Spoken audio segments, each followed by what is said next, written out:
Hi folks, welcome to 24th video of the series, that is addition of using lambda function.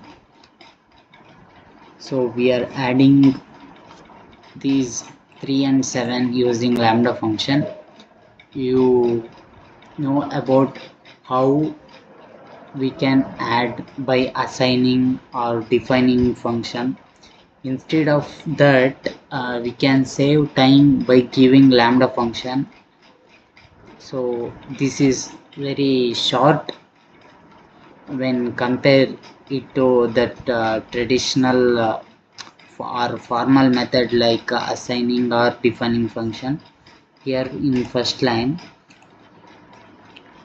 we are adding a plus b to the lambda function inside lambda function, then assign it to f variable. Then in second line we adding the terms 3 and 7 and assign it to the r, and then next I am printing r variable here.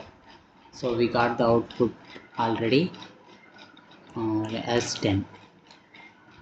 You can write this 3-line code into 1-line code also.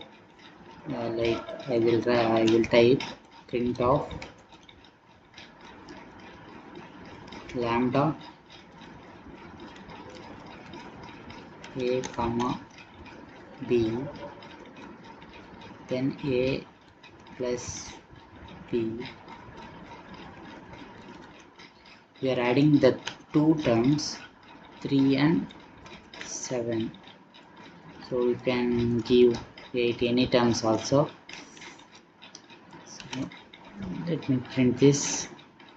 Here we got the output by adding 3 and 8, we got 11 here. So in one line, by not assigning or not defining a function, we got the output. So that's all for today. Thank you for watching.